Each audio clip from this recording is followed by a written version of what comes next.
اعوذ باللہ من الشیطان الرجیم، بسم اللہ الرحمن الرحیم۔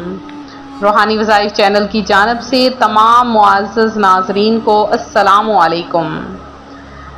روحانی وظائف چینل لایا آپ کے لیے آج ایک بہت ہی خاص ترین ویڈیو محرم الحرام میں، جو کہ اسلامی سال کا پہلا مہینہ ہے۔ اگر اس مہینے میں ہی بے برکتی کے کام کر لیے جائیں تو اللہ پاک مزید بے برکتی عطا فرما دیتا ہے اور پورا سال گھر میں کبھی بھی برکت نہیں آتی۔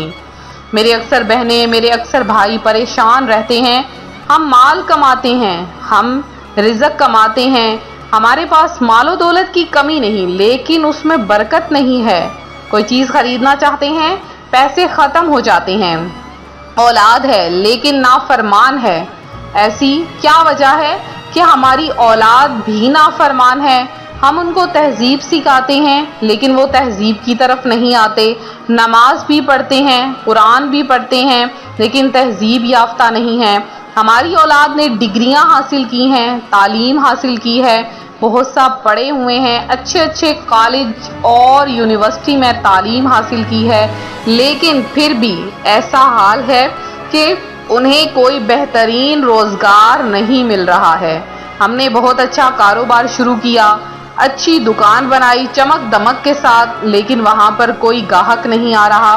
تو یہ سب بے برکتی کی نحوست ہے، اور اس کی سب سے بڑی وجہ وہ یہ ہے، کاروبار میں برکت کی سب سے بڑی وجہ نہ ہونے کی یہ ہے کہ ہم نماز کی ادائیگی نہیں کرتے۔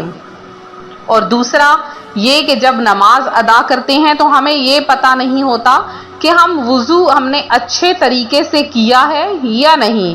اگر ہم وضو کو اچھے طریقے سے نہیں کریں گے، مکمل وضو کو نہیں ادا کریں گے، تو بے وضو نماز پڑھنے پر بھی بے برکتی ہونا شروع ہو جاتی ہے۔ بے وضو نماز پڑھنے کا بہت زیادہ عذاب ہے، بہت زیادہ گناہ ہے۔ تو ایسے حالت میں اگر ہم اللہ کی عبادت کرتے ہیں، قرآن پاک کو چھو لیتے ہیں، قرآن پاک یا اس کے علاوہ اسلامی بکس کو چھو لیتے ہیں اور ہاتھ لگا لیتے ہیں، تو اس کا بھی بہت بڑا گناہ ہے۔ تو اس کے بارے میں بھی بہت سی احادیث مبارکہ ہیں۔ قرآن پاک بھی فرماتا ہے کہ قرآن پاک کو بنا وضو کے یا ناپاکی کی حالت میں ہرگز نہ چھوؤ۔ اس کے علاوہ خواتین گھر کے کام کاج کرتے وقت، خاص کر کے جب بیت الخلاء وغیرہ میں جاتی ہیں، تو اپنا دوپٹہ اتار کر سائڈ پر رکھ دیتی ہیں اور اس کے بعد بیت الخلاء میں ننگے سر، اس کے علاوہ مرد حضرات بھی ننگے سر جاتے ہیں۔ تو اس سے یہ ہوتا ہے کہ آسیب، جنات وغیرہ جو کہ بیت الخلاء وغیرہ میں موجود ہوتے ہیں، وہ آ کر تو انسان کے اندر داخل ہو جاتے ہیں، اور وہ ایسے شیاطین ہوتے ہیں جو گھروں میں لڑائی جھگڑا ڈالتے ہیں۔ پہلے زمانے میں بیت الخلاء وغیرہ گھر سے تھوڑا سا دور کر کے لوگ بنایا کرتے تھے۔ اب اٹیچ باتھ روم جیسے کہ گھروں میں بن چکے ہیں، تو اس سے یہ نقصان ہے کہ گھروں میں بہت زیادہ لڑائی جھگڑے ہوتے ہیں، اور اس کے لیے اس کا ایک یہی حل ہے کہ جب بیت الخلاء وغیرہ میں جائیں یا واش روم وغیرہ میں جائیں، ٹوائلٹ میں جائیں، تو اپنے سر کو اچھی طرح ڈھانپ لیں، اپنا الٹا پاؤں سب سے پہلے بیت الخلاء میں رکھیں اور بیت الخلاء میں جانے کی دعا ضرور پڑھ لیں، اور اس کے بعد بیت الخلاء میں یا واش روم وغیرہ میں جا کر ہرگز کوئی گفتگو، ہرگز کوئی بات نہ کی جائے۔ اس کے علاوہ جب خواتین کھانا بناتی ہیں تو سر کو ڈھانپ لیا کریں۔ جو خواتین گھر میں کھانا بناتے وقت سر کو نہیں ڈھانپتی ہیں تو گھر میں بے برکتی آتی ہے، کھانے میں بے برکتی آتی ہے۔ تو ہمیشہ سر کو ڈھانپ کر کھانا بھی بنانا چاہیے اور سر کو ڈھانپ کر کھانا کھانا بھی چاہیے، کیونکہ جو کوئی سر کو ڈھانپے بنا کھانا کھاتا ہے تو کھانا اس بندے کے لیے بے برکتی بنا دیتا ہے۔ اس کے علاوہ کھانا اتنا ڈالیں جتنا کہ رکابی میں، اتنا ڈالیں جتنا کہ آپ کو ضرورت ہے، کیونکہ یہ حدیث مبارکہ بھی ہے کہ اپنی پلیٹ میں اتنا کھانا نکالو جتنا تمہیں ضرورت ہو۔ کھانے کو ہرگز ضائع نہیں کرنا چاہیے، خاص کر محرم الحرام کے مہینے میں نہ ہی پانی ضائع کرنا چاہیے اور نہ ہی کھانا، بلکہ کسی غریب محتاج کو دے دیں یا اتنا پکا لیں جتنا کہ آپ کو اس کی ضرورت ہے۔ اس کے علاوہ خواتین جو کہ بال وغیرہ کٹ کرتی ہیں تو ان کے لیے ہے کہ بالوں کو خودارہ نہ کاٹیں، نہ بالوں کو تراشیں۔ خواتین خاص طور پر اور خاص کر محرم الحرام کے مہینے میں بالوں کو نہ کاٹیں۔ بناؤ سنگار اگر آپ نے کرنا ہے تو کھلے عام کھلے سر ہرگز گھر سے باہر نہ نکلیں۔ عورت کے لیے بناؤ سنگار صرف اور صرف اس کے اپنے شوہر کے لیے جائز ہے کہ وہ اس کے سامنے بناؤ سنگار یا گھر کی چار دیواری کے اندر کر سکتی ہے۔ اس کے علاوہ غیر مردوں کو دکھانے کے لیے بناؤ سنگار کرنا ناجائز، حرام اور جہنم میں لے جانے والا کام ہے۔ اس سے گھر میں بے برکتی بھی ہوتی ہے۔ اس کے علاوہ اگر خواتین یا مرد و حضرات ناپاکی کی حالت میں ہیں تو ان کے لیے غسل کرنا بہت زیادہ ضروری ہے، اور خاص کر دن یعنی روشنی ہونے سے پہلے غسل کرنا بہت زیادہ ضروری ہے۔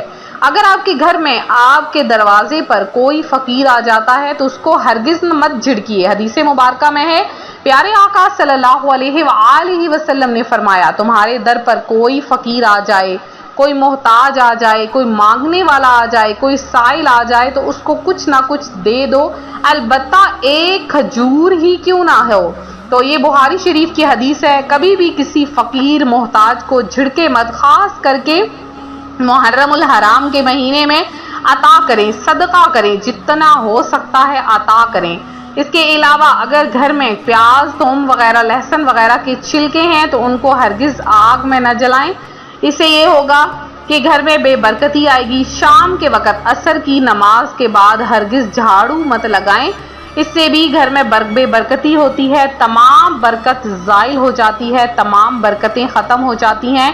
اور اس کے علاوہ کبھی بھی جھاڑو کو دیوار کے ساتھ لگا کر کھڑا نہ کریں، کیونکہ جھاڑو کو دیوار کے ساتھ لگا کر کھڑا کرنا، اپنے بستر پر سے جھاڑو لگانا جو کہ فرش پر سے لگایا جاتا ہے، وہ کبھی بھی اپنے بستر پر سے جھاڑو مت لگایا کریں، اس سے بھی بے برکتی ہوتی ہے۔ خواتین بنا پردے کے کبھی بھی بازاروں میں نہ گھومیں۔ بازاروں میں جو خواتین گھومتی ہیں تو شیطان ان کا پیچھا کرتا ہے، اور خاص کر وہ خواتین جو ننگے سر بازاروں میں جاتی ہیں اور اپنے کھانا وغیرہ جو ہے اپنے آپ کا جو آپ کھاتے ہیں وہ ہرگز گندی نالیوں میں نہ پھینکیں۔ خواتین خاص کر کے خیال رکھیں کہ اپنی ہر چیز کا کہ اللہ پاک ان پر خاص طور پر نظر رحمت عطا فرمائے گا۔ اور اس کے علاوہ جو لوگ اپنے ناخن کو اپنے دانتوں سے کاٹتے ہیں تو گھر میں بے برکتی بھی آتی ہے اور ان کی زندگی میں بھی بے برکتی آ جاتی ہے۔ تو آپ لوگ ان چیزوں کا خاص طور پر خیال رکھیں۔ محرم الحرام میں جو کوئی عبادات نہیں کر سکتی خواتین، وہ اللہ کا ذکر کریں۔ اللہ تعالیٰ آپ سب کا حامی و ناصر ہو، وہ ضرور عطا فرمانے والا ہے۔ آپ سب کی تمام خواہشات کو بھی پورا کرے، آپ کی مشکلات کو حل کرے۔ ملتے ہیں اپنی اگلی ویڈیو کے ساتھ۔ یہ امید کرتی ہوں آپ کو یہ ویڈیو ضرور پسند آئی ہوگی۔ ویڈیو کو لائک شیئر کرنا ہرگز نہ بھولیں۔